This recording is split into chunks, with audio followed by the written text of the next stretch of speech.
So picture this. It's 1976. You're at the Montreal Olympics, and you're looking up at this massive state-of-the-art Omega scoreboard. Right.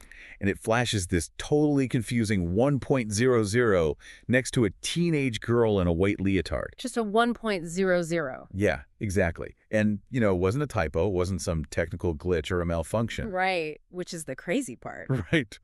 It happened because this 14-year-old girl, Nadia Comaneci, had just performed a routine that was literally so flawless that the Swiss watchmakers, the guys who built the machine, had not programmed it with enough digits. They genuinely didn't think it was possible. Exactly. To them, a perfect 10.0 in human movement was just, scientifically impossible. It's essentially an analog version of the Y2K bug. I mean, the hardware physically lacked the capacity to even comprehend the human output it was being fed. Oh, that's a great way to put it, an analog Y2K bug. Yeah, and that blinking 1.0, it instantly became one of the most enduring, iconic images in all of global sports history. Well, welcome to this deep dive, everyone, because today our mission is to look right past that famous image of the 14-year-old girl in the white leotard. Yeah, we really want to uncover the actual human story behind that illusion of absolute perfection. Exactly. Using the sources we have, we are unpacking her rise, the really crushing reality of living as the prized possession of a communist regime, and her daring midnight escape. Plus a legacy that structurally changed the sport of gymnastics forever. Right. I mean, we are looking at a full-blown Cold War thriller today. We really are, which is why I think we need to understand how a child from a small mountain town even gets onto the radar of a global superpower in the first place. Right. So let's jump back to 1961. This is in the town of Oini, up in the Carpathian Mountains of Romania. Yeah, and her mother actually enrolled her in gymnastics classes purely as a coping mechanism. A coping mechanism? Yeah, Nadia was this incredibly energetic child, so difficult to manage that her mom just needed a place for her to burn off all that raw kinetic energy. I mean, honestly, that sounds like the origin story of half the elite athletes out there. Oh, totally. Just a kid with too much energy.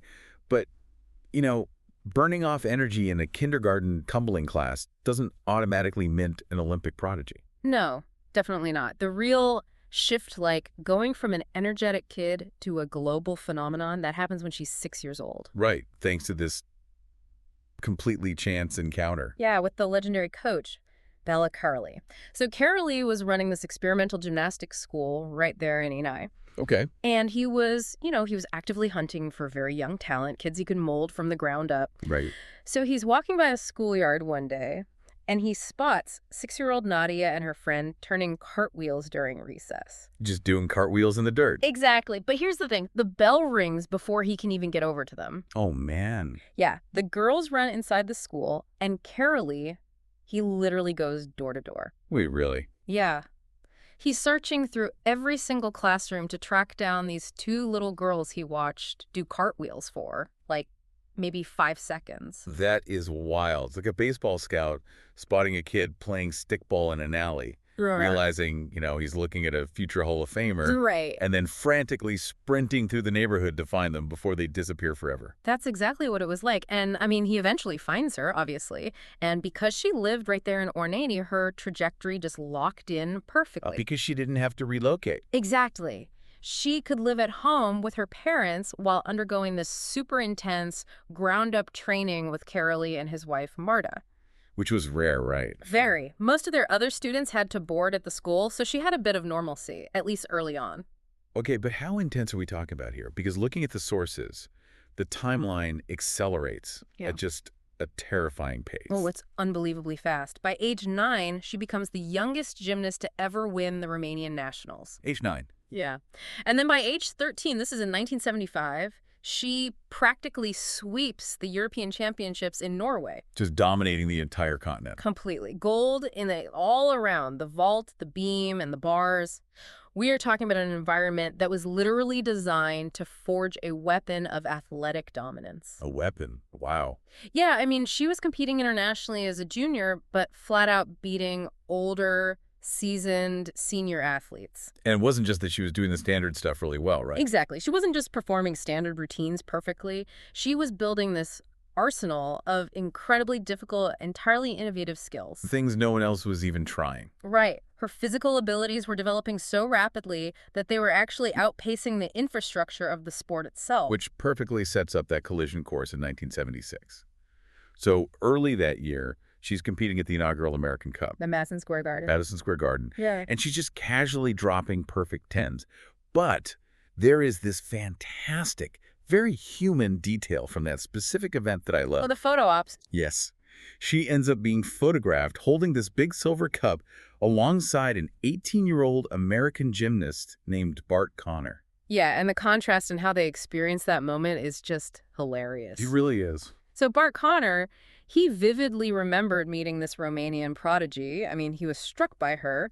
But Nadia, who was, 14 and just utterly dominating everyone, she completely ignored him. Like, didn't even give him the time of day. Not at all. She was so laser-focused that she didn't even register who he was. In fact, she had to be reminded of the whole meeting years later. That's amazing. Connor even joked about it later, saying, nobody knew me, and she certainly didn't pay attention to me. I mean, that level of tunnel vision is exactly what you need when you're about to literally rewrite the rule book. Yeah. Which brings us back to the 1976 Montreal Olympics. The big moment. Let's talk about that uneven bars routine that actually broke the scoreboard. What practically happened in those 23 seconds? Well, it was just this spectacular burst of kinetic energy. It demanded absolute pinpoint precision in an incredibly short window of time. Because the uneven bars are so fast. Right. The apparatus requires a gymnast to constantly shift their momentum between two different heights.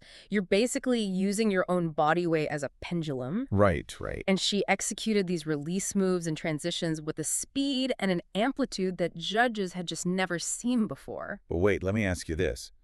How do you even score a 10? Like, what makes a routine technically perfect in the eyes of Olympic judges? Yeah. Aren't they literally trained to find flaws? They are. It all comes down to a combination of maximum difficulty and zero execution detection. Zero. So every slight knee bend, every flexed foot, every tiny hop on the landing, those are all fractions of a point that get deducted from the starting value. Well, just chipping away at the score. Exactly. So to get a 10.0, you have to perform the absolute hardest possible skills in the world, and you have to execute them with the exact biomechanical geometry of a textbook. And she did that. She did exactly that. The judges literally couldn't find a single millimeter of error to deduct. Hence, the Omega scoreboard having its little Y2K moment and flashing the 1.00. And I feel like what gets lost in the legend of that singular broken scoreboard is that it wasn't a fluke. It wasn't a one-time thing. Not at all. Over the rest of those Montreal games, she earned 6 additional perfect 10s. 6 more. Yeah, and she walked away with 3 gold medals. She just becomes this massive global sensation overnight. But back home in Romania, the reaction is a bit different. She is immediately turned into a political symbol. Oh, absolutely. The government awards her the Sickle and Hammer Gold Medal. Right, and she's named a hero of socialist labor. Which she was the youngest Romanian to ever receive under Nicolae Ceausescu's administration. We should probably define that for you listening, because hero of socialist labor, I mean, it sounds like a nice plaque you put on a wall in your office. It sounds like a great honor. Right. But in a communist regime, receiving that title essentially means you are now state property. You are the ultimate marketing tool for the government. And globally, the way she was marketed took on a very specific, almost melancholy tone. It was heavily driven by Western television. Right. Specifically, that famous slow-motion montage set to that beautiful piano music, the piece that became known as Nadia's theme. Ah, yes, the great myth of Nadia's theme. This blew my mind when I read it. It's one of the most persistent misconceptions about her entire career. I mean, that song was a top 10 single in the fall of 1976. Everywhere. The composers even officially renamed the track to Nadia's theme in her honor, so people naturally associated her with this delicate, super dramatic melody. But wait, let me get this straight. One of the most famous pieces of sports association music in history wasn't even her song. She never actually performed to it. Never. Not once. The piece was originally titled Cotton's Dream from some movie soundtrack. Okay. And at the time, it was actually being used as the theme song for the soap opera The Young and the Restless. You're kidding? A soap opera theme? Yep. A television producer at ABC Sports just slapped the track over a slow-motion montage of her routines during a broadcast, and the public's imagination did all the rest. That is just wild. The entire world views her through the lens of this dramatic soap opera music, framing her as this, like, delicate, fragile figure. Right. But what was her actual floor routine music? It's so different. It was a jaunty piano medley of "Yes, Sir, That's My Baby" and "Jump in the Line." She's literally out there tumbling to a tropical calypso beat. I know, it's such a stark contrast. It perfectly illustrates how media constructs narratives around athletes. 100%. They just project whatever emotions they want onto a 14-year-old girl. Yeah. But, the reality of being a 14-year-old perfectionist living under a totalitarian regime is far darker than any TV montage. Because the only direction you can go from absolute perfection is down. Exactly. Which brings us to the immense psychological and physical toll of the years immediately following Montreal. It gets really tough. In 1977, at the European Championships, Ceausescu literally orders the Romanian gymnasts to walk out and return home mid-competition. Just pack up and leave. Over what? Over a scoring dispute. It was just a blatant display of nationalism. Ceausescu was demonstrating to the world and honestly to the athletes themselves who actually held the leash. Wow. And following that walkout, the Romanian Gymnastics Federation forcibly separated Nadia from her longtime coaches, the Karolyis. The people who had trained her since she was 6. Right. They sent her to Bucharest to train under completely different supervision. Like, just imagine you're in her shoes. You're a teenager. Your body is naturally changing. The sources note she grew 4 inches and gained 22 pounds by the 1978 World Championships. Right. Now, for any normal person, that's just a regular growth spurt. But for an elite gymnast, how devastating is that to their mechanics? It's unbelievable. It's like trying to recalibrate a finely tuned Formula One car right in the middle of a race. Oh, that's a good analogy. Because a gymnast's spatial awareness and their timing, it's all mapped to the millimeter based on their specific physical dimensions. Right, where their center of gravity is. Exactly. So when your center of mass shifts dramatically like that, a release move you've executed 10,000 times flawlessly suddenly requires completely different torque and timing. And her government is basically treating that biological reality, just growing up, as a failure to maintain state property. The pressure was just suffocating. She lost her passion for the sport, her skills obviously deteriorated, and she even admitted later to losing the desire to live during this period. That is so dark. And she ended up suffering a really shocking fall from the uneven bars at those 1978 Worlds, right? She did, though, it is worth noting she still managed to win a world title on the beam that same year. Which just speaks to her underlying baseline talent. Absolutely. But the real turning point in her resilience comes in 1979. She's finally allowed to return to the Karolyis. Okay, good. And she immediately wins her 3rd consecutive European all-around title. Bouncing right back. Yeah. But then comes the 1979 World Championships in Fort Worth, Texas. And this incident, this is just jaw-dropping. Oh, the blood poisoning. This is intense. So for you listening, she gets a cut on her wrist from the metal buckle of her gymnastics grip. Just a standard piece of equipment. Right. But it gets horribly infected, leading to severe blood poisoning. She's hospitalized right before the team competition. Super dangerous. But she knows the Romanian team is relying on her score for the gold medal. So against all doctors' orders, with an active abscessed infection raging in her hand, literally going septic, she sneaks out of the hospital. She goes straight to the arena and competes on the balance beam. The beam, a piece of wood 4 inches wide, suspended 4 feet in the air. Yeah. Doing backflips on that requires pinpoint equilibrium when you were completely healthy. She does it while going septic. It's hard to even fathom. And she scores a 9.95, secures the team gold medal, and then immediately goes right back to the hospital for surgery. The sheer mental compartmentalization required to do that is just staggering. This isn't just athlete burnout we're talking about. This is like a child star being micromanaged by an entire authoritarian government, and she still risks her own life just to help her team. And you'd think, right, that risking your life and sneaking out of a hospital to win gold for your country would earn you some level of autonomy. You would hope so. Instead, it terrified the regime. Because they couldn't control it. Exactly. They realized their biggest geopolitical asset was fiercely independent.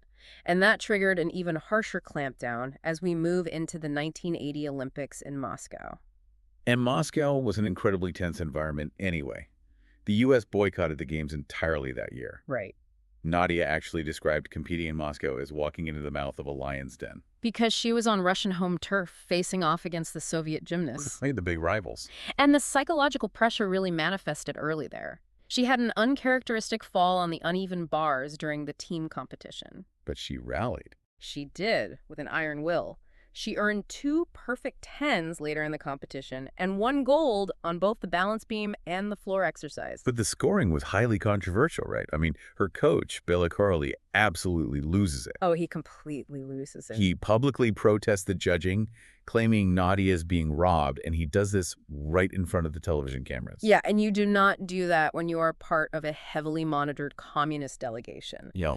The Romanian government was deeply embarrassed by his public outburst, and Karolyi knew he had painted a massive target on his own back. Which sets the stage for 1981.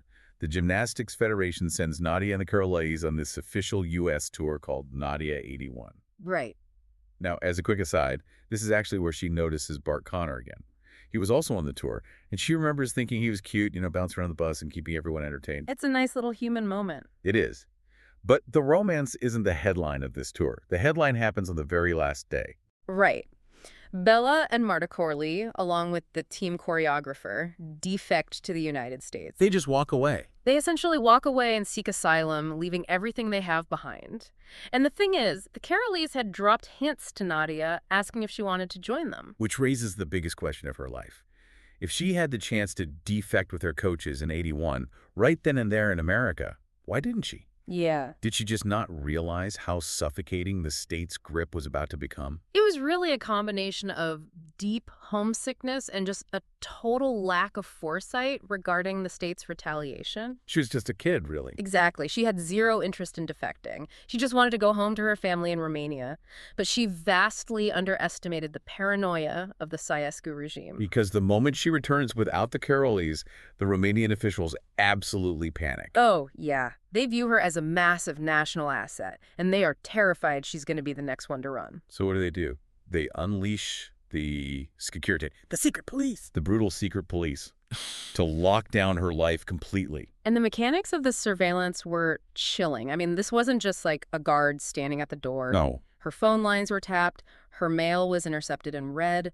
Security agents followed her every movement, monitored her friendships, and systematically cut her off from any international travel. Or any ways to earn independent money, right? Right. She literally becomes a prisoner in her own country. She wrote later about the blinding spotlight of that surveillance, how insulting it was that normal citizens could travel across the border, but she, a national hero, couldn't. Yeah. By the time the 1984 Olympics in Los Angeles roll around, she is allowed to attend merely as an observer. Not even a coach or an official. Right. She is heavily guarded the entire time and explicitly forbidden from even making eye contact, let alone speaking, with her old coach, Karolyi, who was there coaching the American team. It was a gilded cage. I mean, after she officially retired from gymnastics in 1984, the government just stopped pretending to care about her happiness altogether. They didn't need her.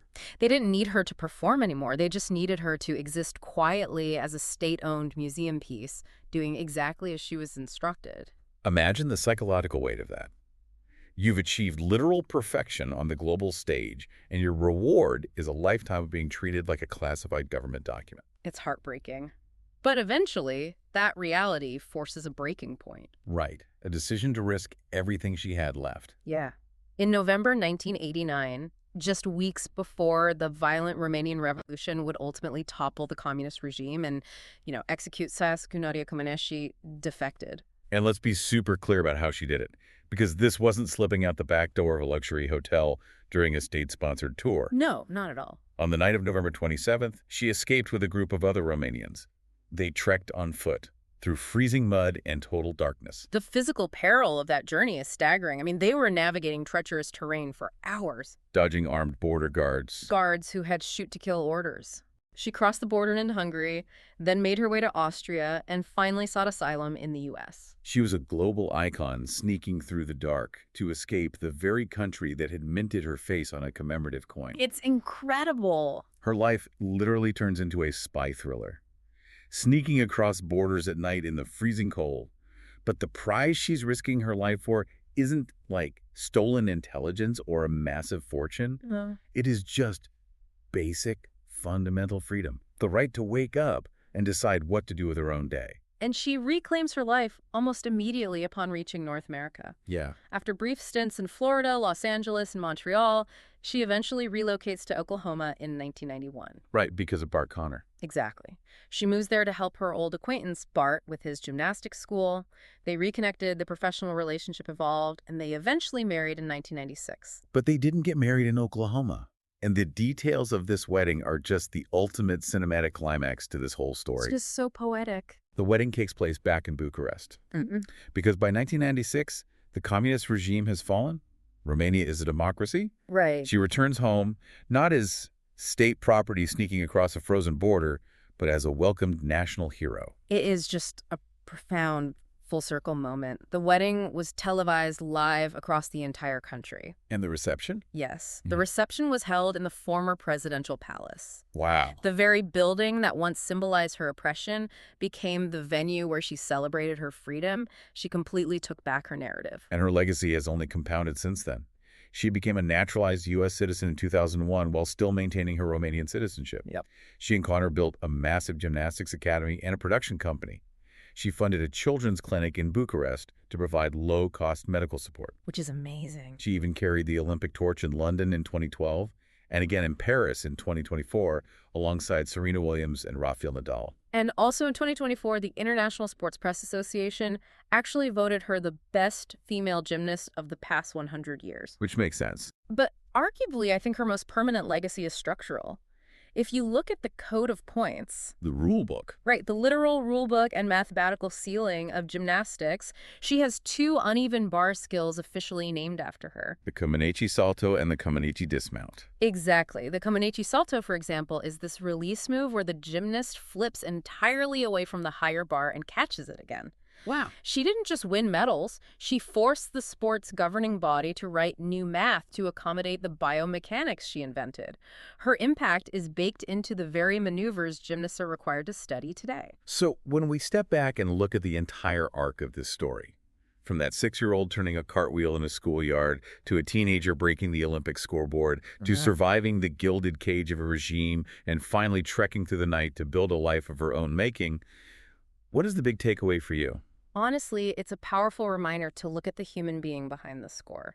When you watch the Olympics, it is so easy to view these athletes strictly as symbols of national pride or, just data points flashing on a screen. Right. We forget the intense and sometimes genuinely harrowing human struggles happening behind the scenes just to produce those 23 seconds of athletic perfection. It changes how you watch the sport entirely. Which brings me to one final, deeply provocative detail from our sources to leave you listening with today. Okay. Nadia Comaneci holds the record as the youngest ever Olympic gymnastics all-around champion. She won that title at exactly 14 years old. Right. But in the decade since Montreal, gymnastics governing bodies have actually changed the age eligibility requirements to protect athletes. Gymnasts now have to be at least 16 years old in the calendar year of the Olympics just to compete. Which means mathematically her record is physically impossible to break. Unless the fundamental rules of the sport reverse course, no one will ever be younger than she was on that podium. Ooh. She achieved a standard of youth and perfection that is permanently, forever locked in the past. That's incredible. It makes you wonder, how does it change our view of sports and our definition of greatness when the ultimate standard of perfection can literally never be replicated? Something to mull over the next time you're watching a pristine routine, waiting for the scores to flash on the board.